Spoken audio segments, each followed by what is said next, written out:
मिट्टी से जुड़ी मेहनत, खेतों में बीतता जीवन। किसान हर दिन सोचता है घर चलता रहे, आज भी और कल भी। मौसम बदलते हैं, फसलें बदलती हैं, खेती के साथ साथ घर की जिम्मेदारियां भी चलती रहती हैं। भविष्य की इन्हीं जिम्मेदारियों को पूरा करती है एनपीएस, जो किसानों के कल को नया भरोसा और पेंशन की पक्की गारंटी देती है। एनपीएस भारत सरकार के अंतर्गत पीएफआरडीए के द्वारा एक विनियमित योजना है जो किसानों के लिए बुढ़ापे में पेंशन सुनिश्चित करती है।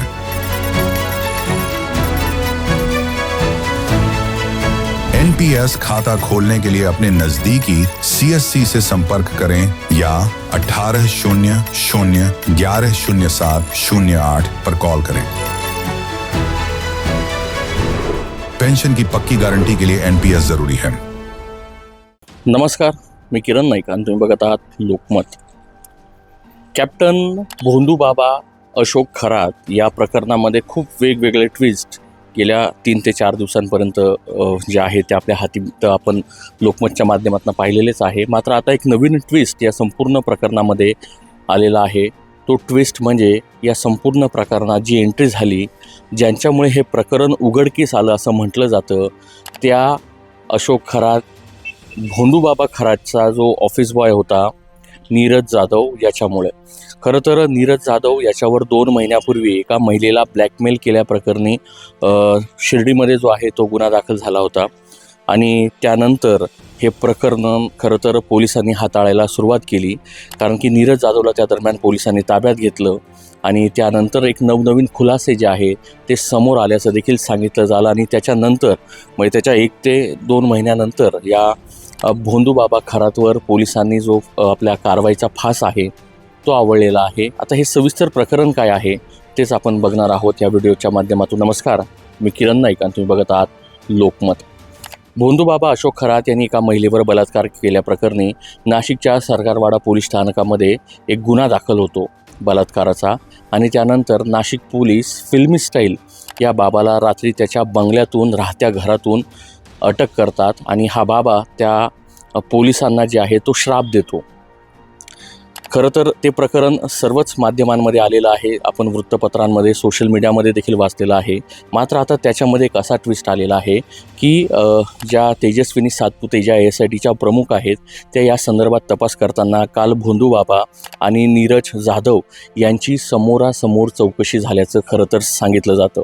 नीरज जाधव हा तोच आहे ज्याच्या जो भोंदूबाबा आहे खरात याच्याकडे तो ऑफिस बॉय म्हणून कामाला होता आणि त्याच्याकडे ज्या महिला यायच्या त्यांचे तो अश्लील फोटो मॉर्फ करून तो ब्लॅकमेल करायचा अशी तक्रार जी आहे ती त्याच्यावर दाखल आहे। आणि हा नीरज जाधव जो आहे त्याच्या खरातच्या ज्या ऑफिस बॉय जरी काम करत असला मात्र बाबाकडे लवकर नंबर लावून देतो म्हणून तो जे बाबांचे जे भक्त यायचे या भोंदूबाबाचे जे भक्त यायचे त्यांच्याकडनं पैसे उकळवायचा अशी देखील माहिती जी आहे ती समोर येते।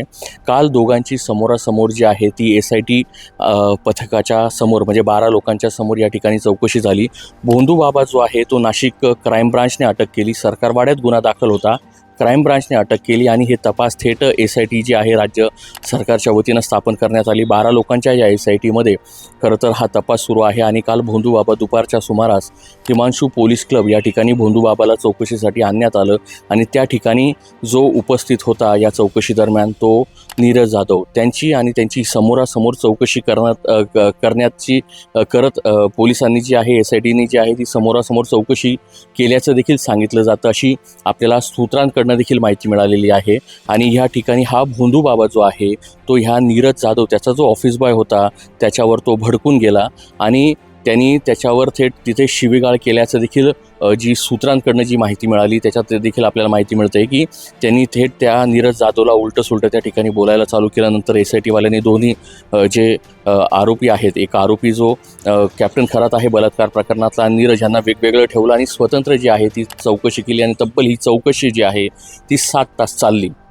खरं तर हे संपूर्ण प्रकरण जर बघायला गेलं तर नीरज जाधव यांनी 2 महिन्यापूर्वी एका महिलेला फोटो पाठवले आणि आम्ही हे फोटो जे आहे ते व्हायरल करू आणि ह्या फोटोच्या बिफोर म्हणजे त्याच्या पहिले यांनी या भोंदूबाबाला ब्लॅकमेल केलं आणि थेट 5 कोटीची खंडणी मागितल्याचं देखील खरं तर सांगितलं जातं.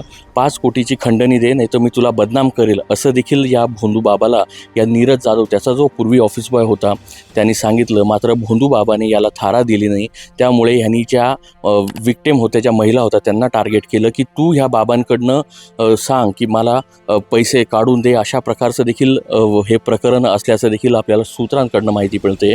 मात्र या महिलेने ज्या नीरज जाधववर ज्या महिलेने 2 महिन्यापूर्वी तक्रार केली, तिने भोंदू बाबाला सांगितलं की तुमच्या नावाने मी तुमच्या कार्यालयात आले आणि माझे फोटो जे आहे ते मॉर्फ केले, तर माझ्याकडे अशी पैशाची मागणी होते किंवा तुमच्यापर्यंत हा पैशाचा निरोप मला पोचवायला लावलेला आहे.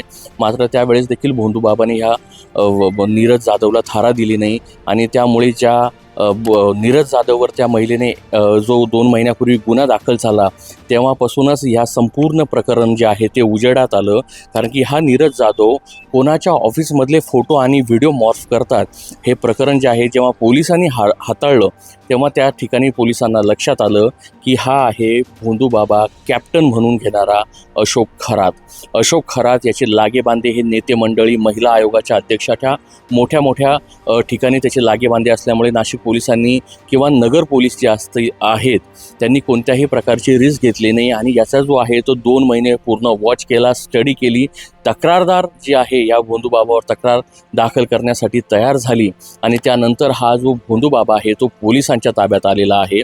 आणि आता हा भोंदू बाबा आणि त्याचा ऑफिस बॉय नीरज जाधव जे आहे तो आता पोलिसांच्या ताब्यात आहे. मात्र कोणतीही अधिकृत पुष्टी जी आहे की नीरज जाधव हा पोलिसांच्या ताब्यात आहे ही मिळालेली जरी नसली, मात्र तो SITच्या ताब्यात आहे.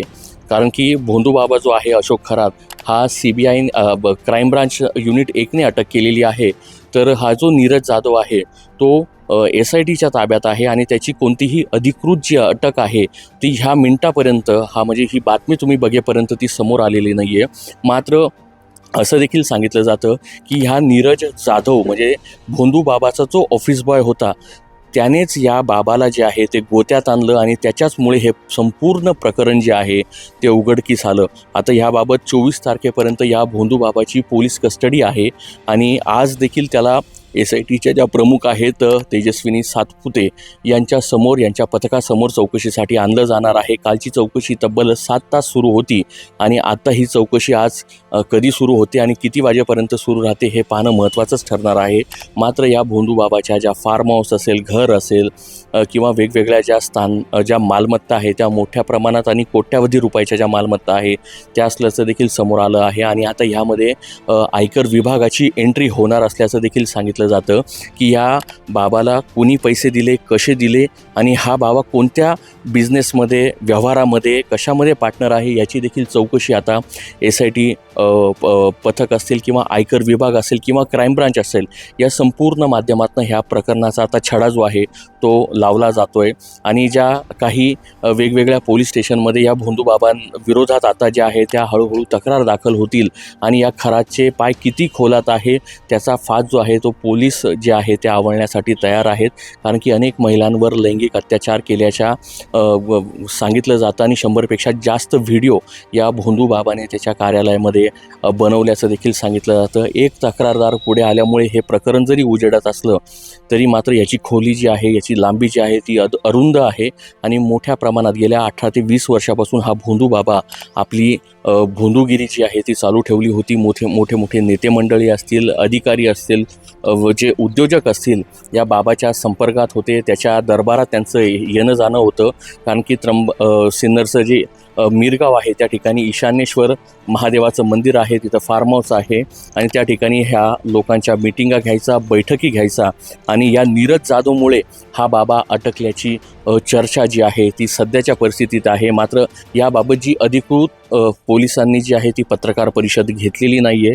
या पत्रकार परिषद घेतल्यानंतर, कारण की 24 तारखेला त्याची कस्टडी जी आहे ते संपेल, तर नाशिक पोलीस त्याचा पुन्हा एकदा ताबा मागतात का त्याला MCR म्हणजे सेंट्रल जेल होते आणि त्यानंतर नाशिक पोलीस काय कारवाई करतात, काय पत्रकार परिषद घेतात आणि हे संपूर्ण प्रकरण कशा पद्धतीने समोर येतं हे पाहणं तेवढंच महत्त्वाचं ठरणार आहे. मात्र ह्या संपूर्ण प्रकरणामध्ये ज्या रुपाली चाकणकर आहे त्यांचा या ठिकाणी राजीनामा झालेला आहे. कारण की ह्या महाराजांसोबत, या भोंदू बाबासोबत त्यांच्या जवळकी असल्याचे वेगवेगळे फोटोज, व्हिडिओ हे समोर आले आणि त्या मीरगावच्या त्याच्या संस्थेवर देखील या ठिकाणी होता. त्यामुळे विरोधकांनी आणि मुख्यमंत्र्यांनी दबाव आल्यानंतर चाकणकर यांचा राजीनामा झाला आहे. तर दुसऱ्या बाजूला नीरज जाधव याच्यामुळे हा भोंदू बाबा अशोक खरात हा नाशिक पोलिसांच्या ताब्यात सापडल्याचं देखील सांगितलं जातं. तथ्य काय आहे हे तर लवकरच समोर येईल. मात्र या बाबावर जी आहे ती कठोरात कठोर कारवाई करावी अशी मागणी जी आहे ती सर्वसामान्य आता नागरिक करू लागलेले आहेत. सोशल मीडिया उघडली तर तुम्हाला कॅप्टन खरातच दिसतो आणि कोणत्याही राजकीय नेत्याची जी तुम्ही भूमिका ऐकली किंवा बाईट ऐकली त्याच्यामध्ये देखील ह्या बाबाचाच उल्लेख आपल्याला पाहायला मिळतो.